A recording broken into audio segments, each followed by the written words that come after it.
Levez vos yeux en haut. Aujourd'hui, 15 juin.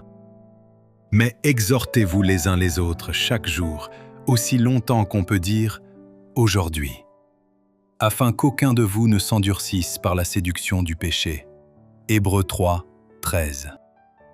Chères sœurs, cette espérance, nous la possédons comme une ancre de l'âme, sûre et solide. Elle pénètre au-delà du voile, là où Jésus est entré pour nous comme précurseur, ayant été fait souverain sacrificateur pour toujours, selon l'ordre de Melchisédek. Hébreux 6, 19, 20. Nous avons toutes les raisons de croire en Dieu et de présenter toutes nos inquiétudes et toutes nos anxiétés à Jésus-Christ, afin d'apprendre à mieux le connaître. Il ne devrait pas être difficile de se souvenir que le Seigneur Jésus est désireux que nous lui présentions tous nos chagrins et toutes nos perplexités. Donnez-les au Seigneur par la prière, et laissez-le se charger de vos souffrances et de vos fardeaux. Comme nous serions plus heureux si nous agissions ainsi. Vous pouvez aller à lui comme un enfant vient à ses parents en disant « Seigneur, me voici.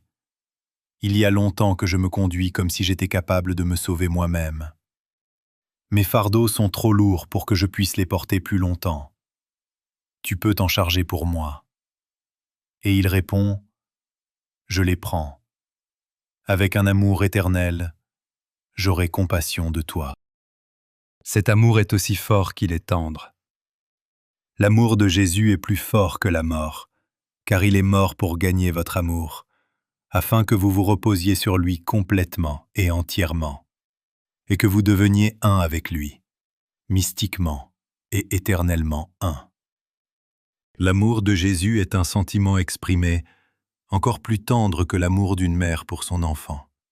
L'amour le plus tendre que nous connaissions est celui d'une mère pour son enfant. Mais l'amour de Jésus le surpasse. La mère peut changer dans ses affections, devenir dure, mais Jésus ne se montrera jamais oublieux, ou insensible, ou cruel envers ses enfants. Nous ne ferons alors jamais preuve d'un manque de confiance, d'un manque de foi. L'amour de Jésus est si puissant qu'il contrôle toutes les affections de sa nature et qu'il emploie toutes ses vastes ressources pour faire du bien à son peuple. Son amour est durable, sans changement ni ombre de variation. Ne déshonorons jamais Dieu en nous efforçant de nous garder nous-mêmes, les yeux fixés sur notre personne, nous mettant constamment en avant. Regardez à Jésus, qui suscite la foi et l'amène à la perfection. N'agissons pas comme par le passé, nous lamentant de quelques futurs fardeaux entrevus pour demain. Accomplissez de bon cœur les devoirs d'aujourd'hui. C'est aujourd'hui que nous devons avoir la foi. C'est aujourd'hui que nous devons mettre notre confiance en Jésus.